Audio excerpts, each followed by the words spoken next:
Hey, what's up? Welcome back dito sa ating channel dito sa Mobs TV. Alright, so tayo nagbabalik muli mga kababayan at ang nakikita nyo po ngayon sa inyong monitor at screen ay walang iba kundi si VP Sara Duterte mga kababayan. Okay, so eto ngayon ang latest no, na balita. Narinig nyo yan sa akin bagong-bago Ayon po no, sa House panel, inirekomenda ang paghahain ng kasong plunder at iba pang kaso laban kay VP Sara Duterte mga kababayan. Patong-patong na yung kaso nito, no? Meron ng impeachment, meron pang kaso ng plunder o pandarambong mga kababayan. No? Yan pong kaso na yun ay isinimpa sa kanya ng House panel mga kababayan.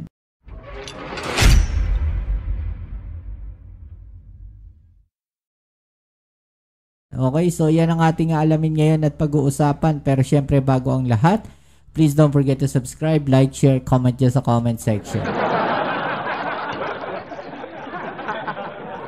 Natatawa ako kasi sabi ng iba, wag na raw ako mag-comment ng ganun no?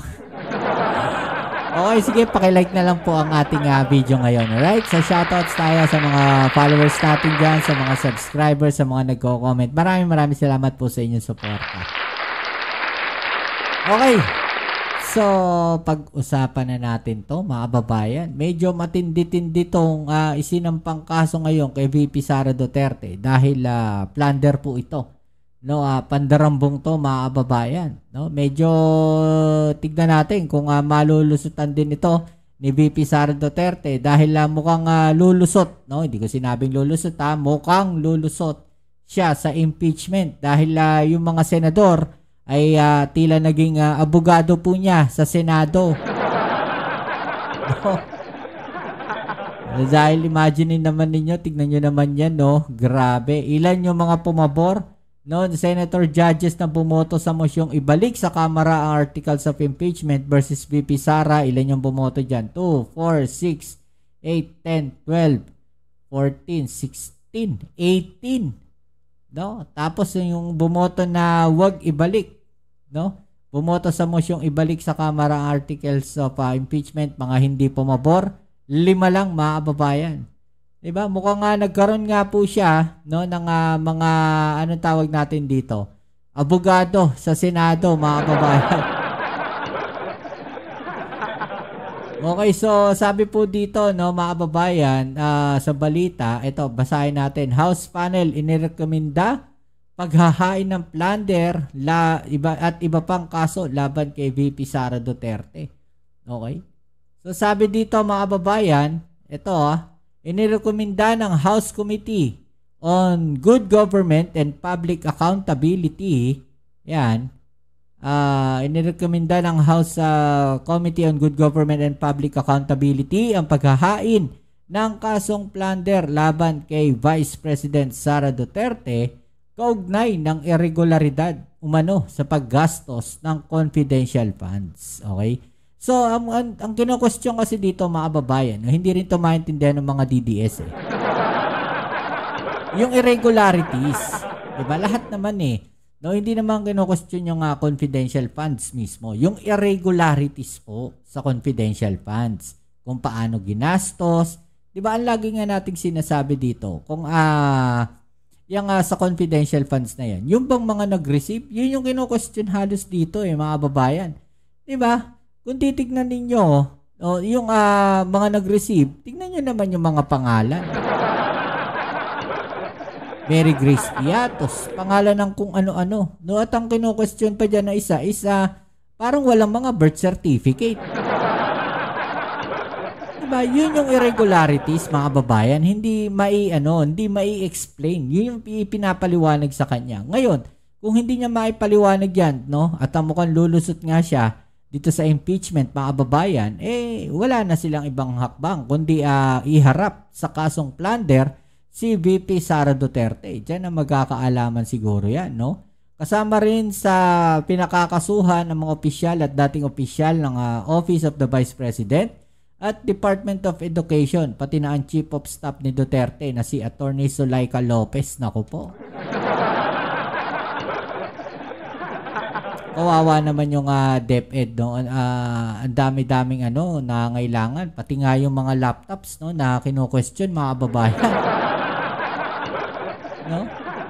Inirekomenda rin ng committee na ang paghahain ng kasong technical malversation, falsification, bribery, at graft and corruption laban sa mga sangkot. Medyo mabigat nga to mga babayan dahil may kasamang graft and corruption.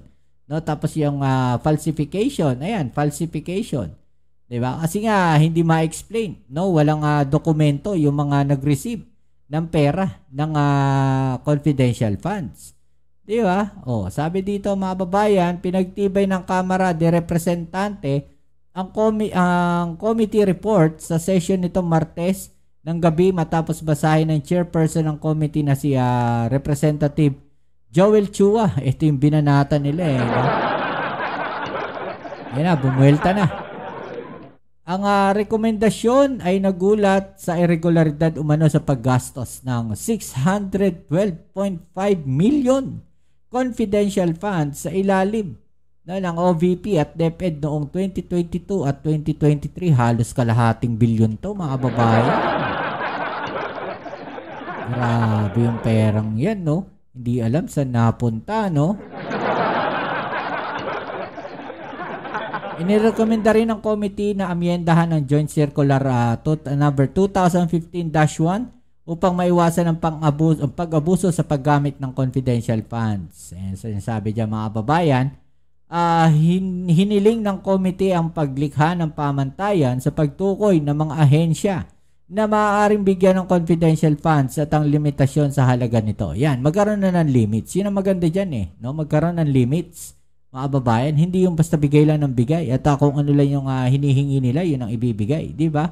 Inirekomenda rin ng committee ni Chua ang pag-amyenda sa Secrecy of Bank Deposits Law upang maaari mabuksan ang bank account kung nasaan ang pondo ng gobyerno upang mausisa ito ng Kongreso.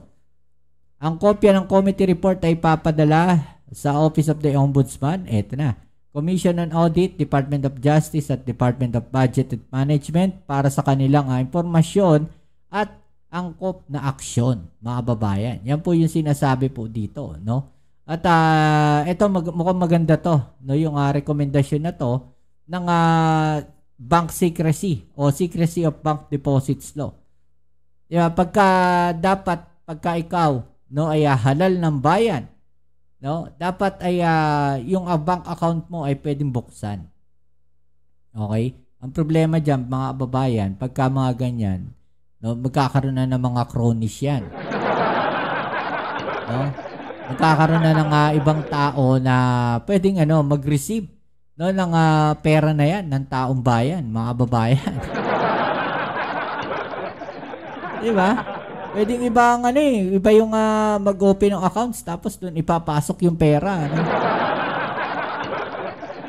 Labangan natin. No? Tignan natin anong kalalabasan yan, mga kababayan. Lalo na talagang napakainit po ng lahat dito kay VP Sara Duterte dahil maraming hindi ma-explain eh. Di ba? O gamitin ulit natin yung salitang taong bayan. No? Tinatanong din yan ng taong bayan, mga kababayan. No? Mga kababayan natin. No? May mga nagtatanong ng mga kababayan natin. No? Saan ginastos? Paano ginastos? Sino yung mga nag-receive nung ganong kalaking halaga ng pera na dapat ma-explain ni VP Sara Duterte.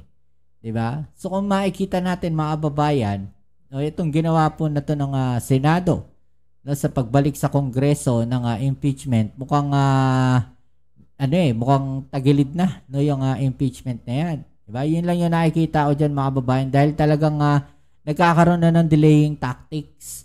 No, mauubusan na talaga sila ng oras pagka ganyan pa yung nangyari. Diba mga kababayan? So tignan natin ano yung sinabi dito ng ating mga kababayan.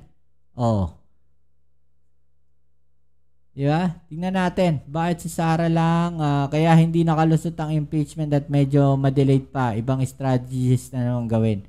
Iba na naman daw yung gagawing strategy mga kababayan. Actually, yung sinasabi po ng may narinig ako doon sa Senate, sabi ata ni Senator Bongo, no? 3 taon na lang naman, no? Antayin na natin. Sino ba atat na atat patalsikin ng Pangulong Bongbong Marcos, 'di ba? Sino yung init na init, no? Inip na inip, no, na makaupo sa pwesto at patalsikin ang ating Pangulong Bongbong Marcos. No? Kasi unang-una, ulitin natin mga babayan, nakaupo na yung Pangulo natin. 'Di ba? Yung sinasabi ko palagi Nakaupo na si Pangulong Bongbong Marcos. 'Di ba? So bakit niya pa kailangan gawin 'yan? 'Di ba? Andiyan na lahat. May Vice President siya, may Senate President siya, may House Speaker siya. So anong use para gawin niya 'to kay VP Sara? 'Di ba? Kasi hindi naman siguro siya tanga, mga babayan, na gumawa ng ganito kalaking komosyon o ganitong kalaking issue o magsagawa ng impeachment trial laban kay VP Sara. 'Di ba? Kasi kasiraan niya din 'yan Nung makakasira din sa reputasyon niya 'yan. Bakit kailangan niya pang gawin 'yan? Siya na yung pangulo. 'Di ba, mga babayan? Kung iisipin ninyo mabuti, no. Sino yung gustong-gustong umupo sa pwesto? Sino yung maiingay? No, sino yung sigaw ng sigaw na pababain na yung Pangulong Bongbong Marcos? Sino yung laging naninira sa Pangulong Bongbong Marcos? 'Di ba? Sino ba yung naninira sa presidente? 'Di ba yung mga nasa kabilang parlor? Kasi gustong-gusto na nilang makaupo si VP Sara Duterte. 'Di ba? Gusto na nila makabalik yung mga Duterte. Bakit? Bakit kayo nagmamadali? Ano meron? 'Di ba? Ano sa palagay ninyo? Pa-comment na lang po sa ibaba ang inyong mga opinion na atin yung pag-usapan. Alright? So yan muli, maraming salamat sa lahat ng mga patuloy na kasuporta dito sa ating channel. Kita-kits tayo sa ating next video upload. Ito muli ang inyong Kuya Mobs, Box TV. Peace. I'm out.